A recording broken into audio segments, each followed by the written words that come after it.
El Programa de Desarrollo de la Agroindustria Rural del Centro Nacional de Ciencia y Tecnología de la Universidad de Costa Rica está llevando a cabo un ciclo de charlas o de exposiciones en el tema de la deshidratación, la obtención de harinas libres de gluten y lógicamente vamos a hablar ahora las tendencias del mercado, las tendencias del consumo o las razones por las cuales uno trata de trabajar con este tipo de harinas libres de gluten.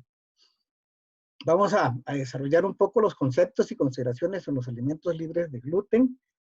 Vamos a desarrollar el concepto de harinas alternativas, sobre todo desde el punto de vista del concepto producto extraído de un grupo de consumidores.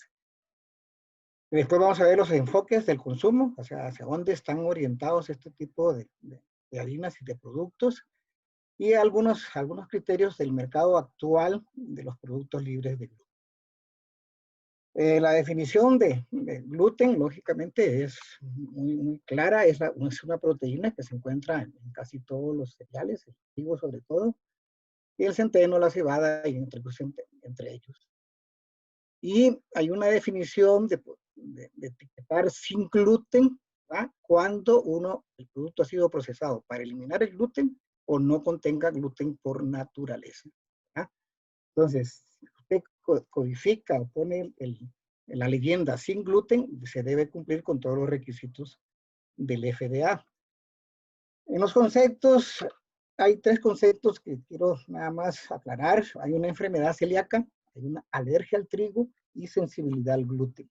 Esos tres conceptos son los que tienen, llamemos, una relación con esto que estamos comentando. La enfermedad celíaca es una enfermedad que afecta el sistema inmune a la exposición del gluten, y lógicamente usted lo tiene, usted vive con él y se presenta semanas después o años después de la exposición, pero ya usted es enfermo celíaco. El otro es la alergia al trigo. La alergia, como todos entendemos, es una reacción, ¿verdad?, a la exposición al gluten. Esa exposición puede ser respiratoria, puede ser alimentaria o puede ser por contacto. Entonces, la alergia es una reacción que nosotros tenemos con el cuerpo. La sensibilidad al gluten es diferente a la reacción y a la enfermedad celíaca porque presenta síntomas en el tracto digestivo. Mucha gente tiene problemas en el tracto digestivo y le da calambres musculares debido a ¿qué? A la presencia del gluten. Muy bien, la normativa del FDA para determinar para diferentes denominaciones de sin gluten. Lo primero que te dicen es que no es obligatorio que un alimento lleve la indicación sin gluten en su envase. No, no es obligatorio. Pero si usted lo pone y dice que sin gluten, tiene que asumir la responsabilidad de usar la indicación con veracidad, sin inducir a engaños, y debe cumplir con todos los requisitos establecidos por la normativa e lineamientos puestos por el FDA. ¿Ya? Entonces, de esta manera, los alimentos sin gluten pueden ser etiquetados de diferentes formas: sin gluten, libre de gluten o no contiene gluten. La normativa del FDA abarca todos los alimentos y bebidas, incluyendo alimentos envasados, suplementos dietéticos, frutas y verduras frescas, huevos frescos y pescados, excepto las carnes, las aves y ciertos productos a base de huevos y la mayoría de bebidas alcohólicas. Esas son las normativas generales. Muy bien, eso es, llamemos desde el punto de vista de la enfermedad celíaca o de los celíacos y de los gluten. Nosotros estamos trabajando con harinas alternativas que se suponen que por su naturaleza no tienen gluten, ¿verdad? Entonces, las harinas alternativas son sustitutas o reemplazan a la harina de trigo y son obtenidas a partir de granos cereales, arroz, maíz, granos como ¿cómo se llama? La soya, la quinoa o los garbanzos, bueno, otros cereales, y los alimentos ricos en almidón como las musáceas. ¿Ya?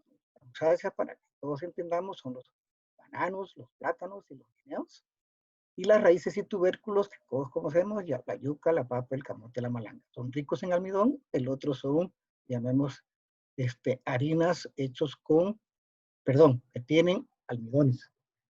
Las harinas alternativas constituyen una oportunidad para tener alimentos innovadores. Esta es una de las líneas que estamos trabajando nosotros, tratando de no hacer productos tradicionales, sino hacer productos nuevos, productos innovadores, y innovar con los alimentos tradicionales. Ahora vamos a ver algunos, ya lo hemos visto, creo, en otros detalles, ¿verdad?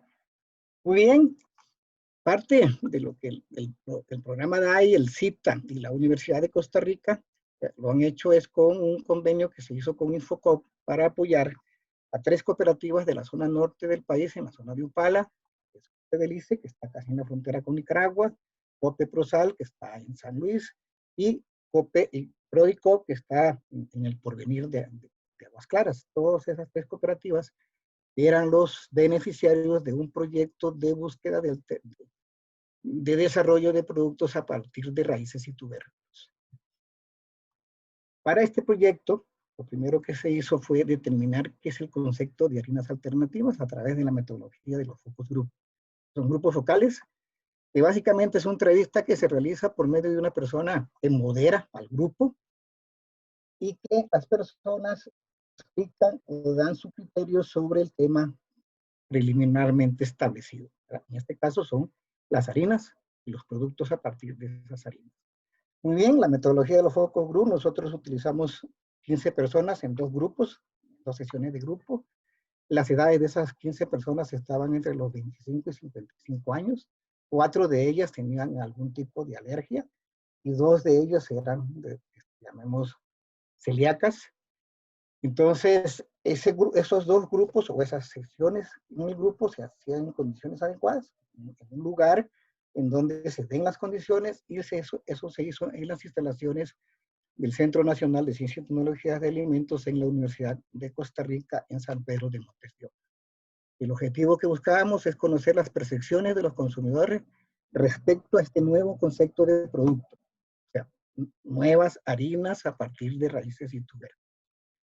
¿Qué obtuvimos? Y aquí resalto yo 2 cosas interesantes. Dicen, estos son respuestas de los panelistas, llamarlos de alguna manera. Las harinas son reconocidas como exitosas, primero por sus propiedades nutritivas, segundo por su versatilidad, y la otra es la posibilidad de contar con una alternativa. Entonces, lo que definieron es, primero, que es saludable, ¿verdad? Saludable para las personas con padecimientos especiales, en especial para los celíacos, y a su vez se convierte en una fuente de creación o de creatividad para las personas que gustan innovar en la cocina. Yo les doy un producto nuevo y entonces, independientemente que sean o no celíacos, comienzan a desarrollar productos a partir de. Muy bien, los resultados que se esperaban también era que si promocionamos como un producto local, eso es parte de lo interesante, a partir del cual se pueden hacer un montón de cosas, puede funcionar para la gente no celíaca. Los usos esperados de estas harinas alternativas es la repostería, lógicamente, batidos, purés, sopas y cremas, empanizados, espesantes. Y ahí quiero resaltar es la palabra empanizados porque para mí era algo nuevo utilizar harinas de raíces y tubérculos y sobre todo de musáceas. En empanizados me parecía muy raro, sin embargo, varias personas a las cuales yo repartí este tipo de harinas me dijeron que funcionaba muy bien como empanizador. Entonces, no estaban muy errados los que sé en el focus group. Muy bien, también dicen que hay, en las ventajas de estas harinas, por un lado es rescatar la tradición, o sea, comer raíces y tubérculos en otra modalidad. Recordemos que nosotros consumimos en nuestros platos tradicionales todas las raíces sancochadas, llamamos así, en su gran mayoría, pero tener harina significa otras alternativas. Comer más saludable, conocer el valor biológico de las harinas, lógicamente lo hace comer más saludable. El asunto de crear, en menor grado se percibe la oportunidad de crear los alimentos en estas harinas, permitiendo desarrollar creatividad en quien las elabora, explorar por ensayo y error otros diferentes formas de utilizar las harinas, buscando sabores y texturas atractivas, y lógicamente lo que nosotros hemos promocionado aumento, que es la nutrición, para que se cree que es importante dar a conocer las propiedades nutritivas de las harinas. Entre las desventajas, mucha gente dice, yo no sé qué hacer con esto. Entonces, practicar varias veces para lograr texturas como las de harina de trigo, lógicamente no les gusta a mucha gente. Hay una textura muy borronosa, estas no se esponjan, no crecen, que son secas, ¿verdad? Esos son los resultados, la parte negativa de las gentes que comentaron en algunos casos cuando se les preguntó qué ve de desventaja en estas cosas. Lógicamente, a veces los errores que se cometen es que comparamos y queremos tener productos iguales a los de trigo con harinas que no son de trigo, ¿verdad? Que no tienen esas características que esponjan, que crecen, etcétera, etcétera. Entonces, desde ese punto de vista, el enfoque que nosotros hicimos es que no lo vean como un reemplazo de la harina de trigo, sino una alternativa a la harina. Muy bien, desde este punto de vista, estos son nuestros nuevos enfoques del consumo. Consideramos que uno de los temas importantes es la seguridad alimentaria. El otro es las harinas como un producto funcional, porque tiene sus características funcionales. Y lógicamente el otro es diversificar el consumo, sobre todo en productos regionales o en productos étnicos. Nuestros proyectos, parte de estos proyectos se llevaron a las zonas indígenas y a las zonas regionales. En esta parte hemos visto algunos efectos en los productos regionales.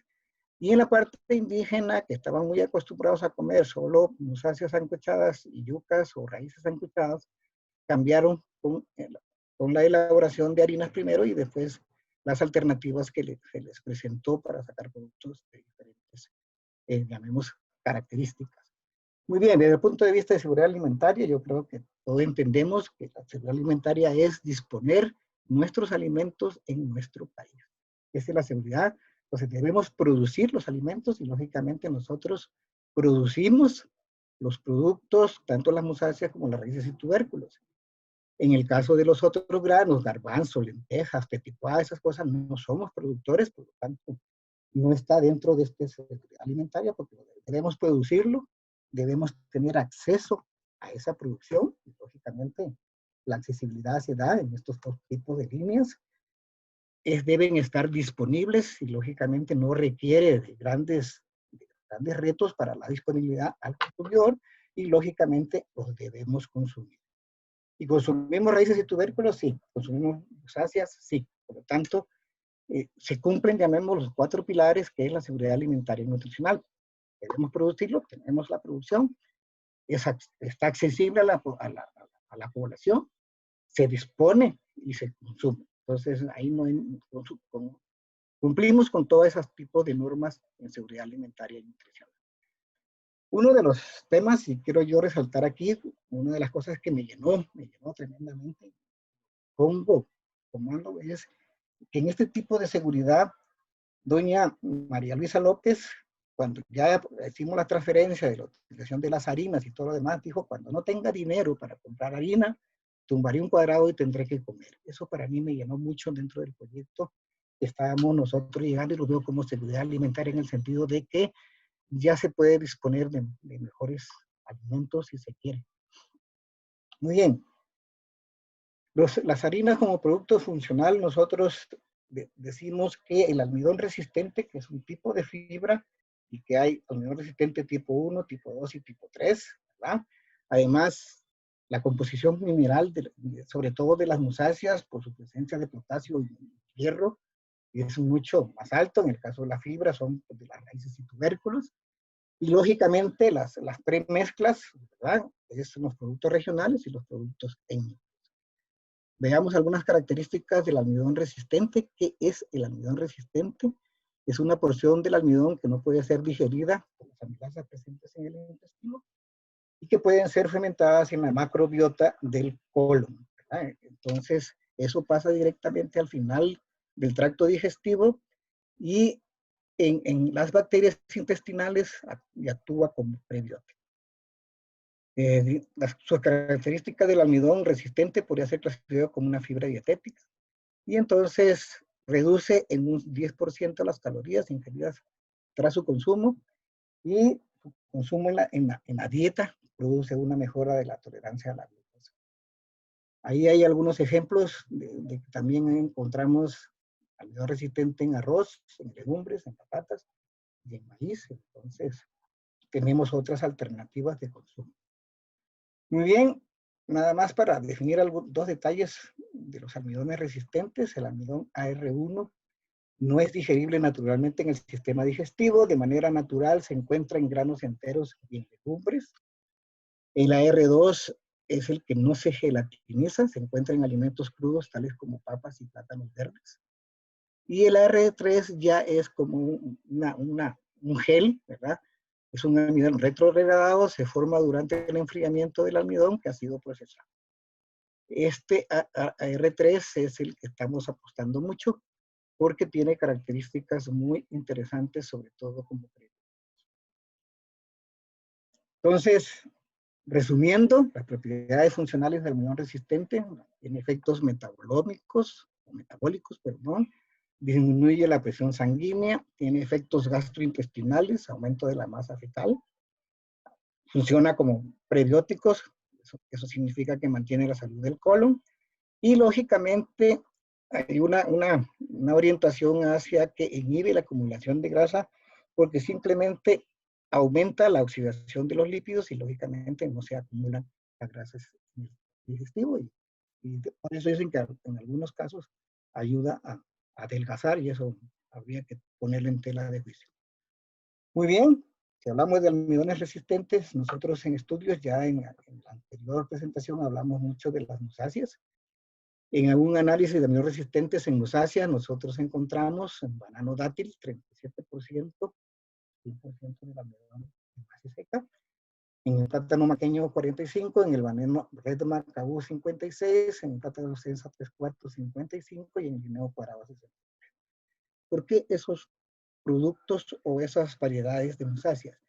Eso responden a diferentes proyectos que nosotros hemos manejado en conjunto con Corbana y con algunos grupos de productores, buscando alternativas a las musáceas no tradicionales, ¿verdad? Los bananos de exportación, nosotros somos el país bananero, dicen que el banano de Costa Rica es el mejor del mundo, y por lo tanto, pero hay otros tipos de bananos que cumplen otra función. Por ejemplo, tanto el dátil como el red macabú, exportamos esas cosas, pero no es para el consumo directo, sino utilizan como adornos en las mesas de algunos hoteles porque son pequeñitos, porque son amarillos o porque son rojos, etcétera, etcétera.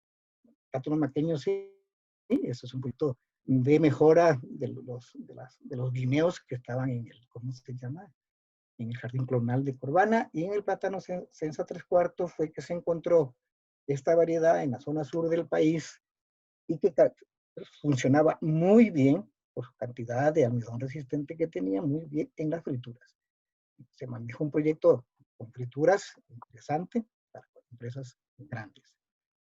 Muy bien, en el caso de las raíces tubérculas es otro proyecto, quizás este es el proyecto con el Infocop, que nosotros tuvimos con cooperativas, en donde trabajamos tiquisque, malanga, camote y yuca, ¿verdad? Entonces, era desarrollar un poco para esos productores, esos cooperativistas de la zona norte, en donde la malanga fue uno de los proyectos en conjunto con la Fabio Baurí, se evaluaron 14 variedades. De esas 14 variedades, el CO34 es el que mayor almidón resistente nos dio.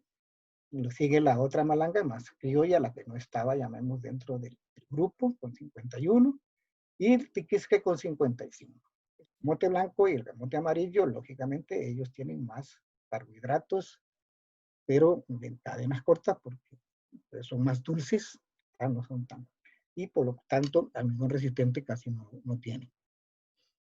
Muy bien, ya hicimos un recorrido por las características del valor biológico de estas harinas. Veamos qué nos dice el mercado.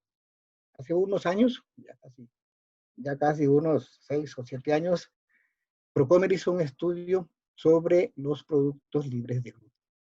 Determinó que el mercado actual en esos momentos era de 5.000 millones de dólares y que tenía una tasa de crecimiento casi del 5% anual. Entonces, orientaban las proyecciones a trabajar mucho con esto, ¿verdad? Muy bien, en ese estudio de Procomer se hizo una caracterización del mercado de ventas de harinas no tradicionales, o harinas, perdón, libres de gluten, y encontramos este tipo de marcas, los Barry Farm Food, ¿cómo se llama?, de Estados Unidos. Decir que es país de origen, la manufacturación de harina de plátano, lógicamente, pues Estados Unidos no son productores de plátano. Lo que pasa es que el sistema es que compran harina a granel, lo empacan o empacan con sus marcas y ellos distribuyen allá. Pero yo lo que quiero que resalten es los precios que tenemos por harina de plátano, así $9, una libra, $23, 2 libras. Esta de aquí, proveniente de Brasil, son marcas muy conocidas, Juliana y Amatil, $18 el kilo, $17 el kilo. Harina de camote, de Perú, casi $13 la libra, ¿verdad? Y entonces tenemos que con estos precios ojalá nosotros logramos los proyectos que tenemos con grupos de productores de plátano y con grupos de productores de raíces y tubérculos. La idea es que ojalá nos puedan pagar $4 por kilo y con eso tenemos un proyecto muy rentable para los grupos de productores. El otro tema que Procomer hizo fue hacer una comparación de precios entre los productos con gluten y sin gluten, ¿verdad?